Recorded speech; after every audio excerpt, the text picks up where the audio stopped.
You're listening to Africa Business Radio, where you get up-to-date insights on the Africa business landscape. Log on to www.africabusinessradio.com. Your favorite shows are available on podcasts. Download them on our website and mobile app. Africa Business Radio, towards a profitable Africa. All right, you're welcome back. It's still the breakfast Connection Africa Business Radio. We're getting in started right now. I've got someone right here with me, and of course, I told you that we're having interviews. Yes, these conversations are been going on for quite a while right now, and of course, we are stepping to the next level of this conversation. And guess who I'm speaking with? He used to be a Mister, but he told us just now that it's Doctor, not Mister anymore. It's Dr. Lanre Philips. Hello, how are you, sir? Hello, thank you for having me. Yeah, it's good to have you. I'm just discovering that there is a very hilarious side to your personality. You know, there's a part of you being very, very funny. Well, I try to learn from people like you. No way, not me. All right, it's good to have you here today. What's been your expectation compared to your experience today? How far has it been? Okay, so for me, I'm excited to be a part of this program. First is I'm from Lagos State, and I haven't lived in Lagos for a very long time. I haven't lived in Lagos for over 20 years, so it's nice to be back to my roots for this kind of engagement. I'm particularly excited about the topic that I shared, the minimum viable product. So what happens a lot of times is businesses start on the wrong footing. So businesses start with ideas, and ideas is not the start point of a business. The start point of a business is identifying a need. I heard you. Exactly.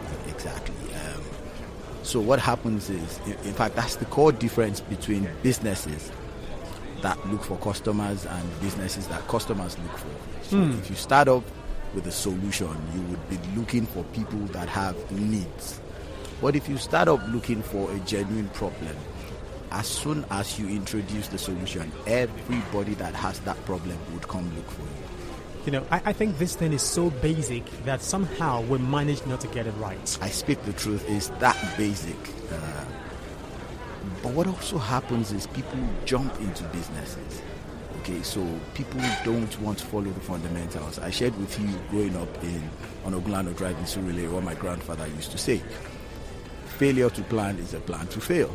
Okay, so if we don't follow the right steps, if we don't plan adequately, we were talking about MVP this afternoon, and I was surprised that there were actually people who still imagine that MVP is not adequate.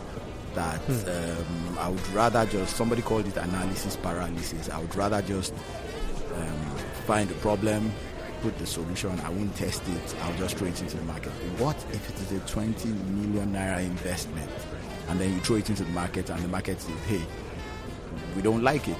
Yeah, what happens? I heard you talking about whether you came too early or you came too late. Exactly. With the idea you have, then you decided to call it testing. Yes. I also think maybe what confuses a lot of people about MVP is because it's called MVP. MVP is just a test. It's just you validating your product. Is this product going to serve the people that I want to serve? And what is their reaction towards the product? So there are products clearly that come too early. Okay? So especially with technology. So you've developed this wonderful thingy and hey, we're not just ready for it yet. Okay? So we're telling you, take a chill pill, guy. In 2025, we'll be ready for your product. That means we won't buy now. That means you'll go broke.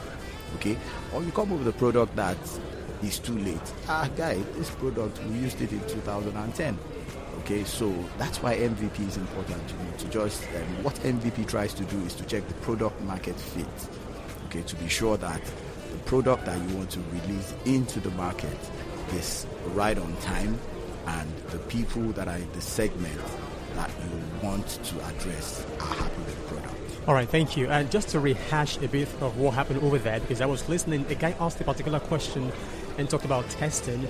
Says from the time you find the problem and you build a solution to test it, there is a funding necessary to take you from the point of discovering the problem to understanding the problem to then building a solution. That phase seems to be a problem for a lot of people in this part of the world.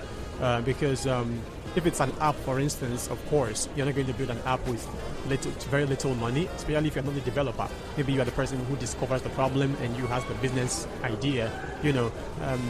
What was your answer to that person? Okay, so MVP is, the concept is not asking you to test a finished product, and that's why it's called minimum viable product. So it's not yet a finished product. It's a product in the making, but it has the basic features.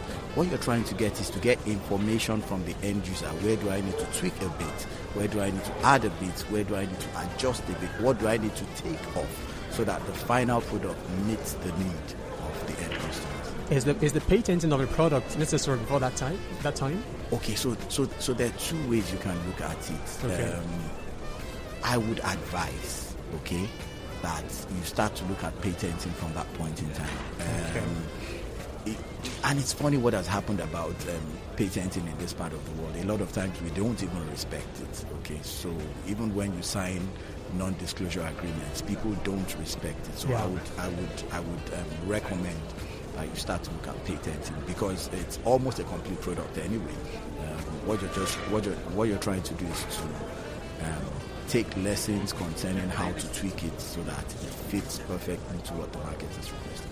All right. So as a younger generation, millennials. I'm not young. No, us. I'm talking about us. I'm not talking about you. I know you're not young. You don't know. But I don't think you are old.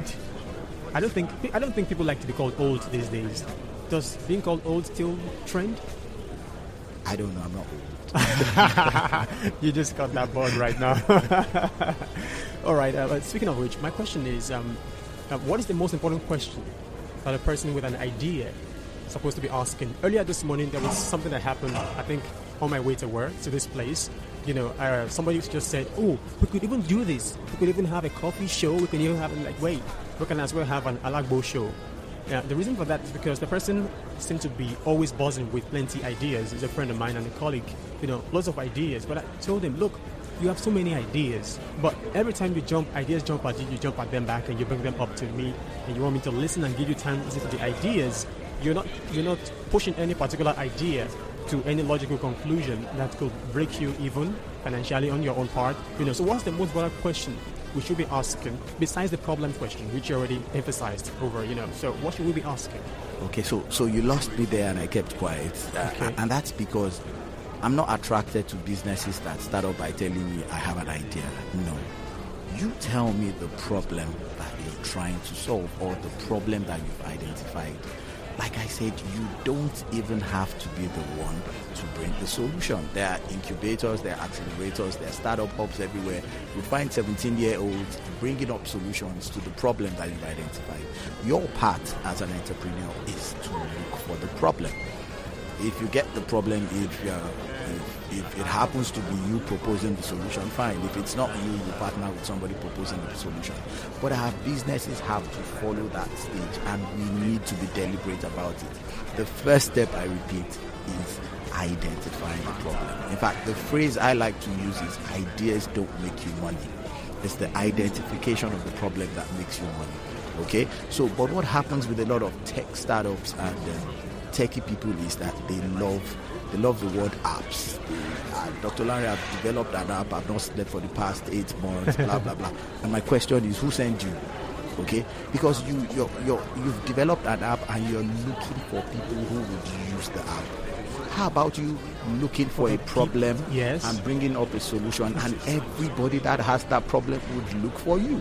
That's a horrible mindset. I mean, dislocation right there that needs to be corrected. Okay, let's talk about your business, your organization. How have people been responsive to this kind of narrative that you're championing right now? How have they been responsive to it on an individual level, like we talked about today, and then other corporate organizations? How much collaborations do you have as a business, in this space? Okay, so I work as I'm responsible for public sector for a company called HP. I'm sure you know HP. Yeah. Okay. And I shared today. I said if multinationals like HP are taking MVP serious, then startups naturally must take it serious. There's something the multinationals know that the startups don't know, right? It doesn't have to be as expensive as the one that the multinationals are doing. But hey, the one thing that MVP wants to achieve is that test to be sure that there's product market fit, to be sure that the product you want to launch is precisely what the market wants. I told you about the fact that HP passes their products through over 19 tests, military tests, stress tests, every kind of test. And it doesn't even stop at that. Even after that, there's an early adopters program where it is sent to companies around the world, individuals around the world, to test and give genuine feedback. So you're not rushing into the market, and you can imagine how many models of systems are rolled out every year, and the company still goes through the pain of having to test properly.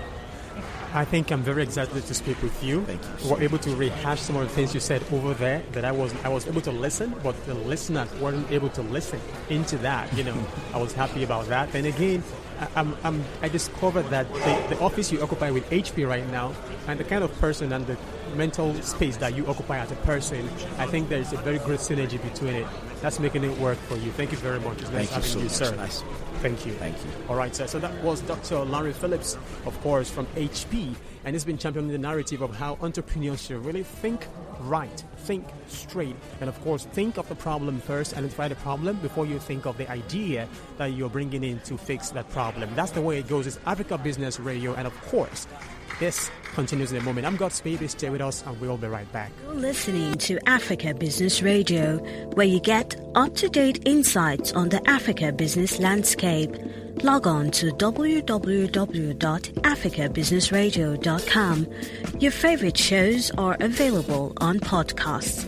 Download them on our website and mobile app. Africa Business Radio, towards a profitable Africa.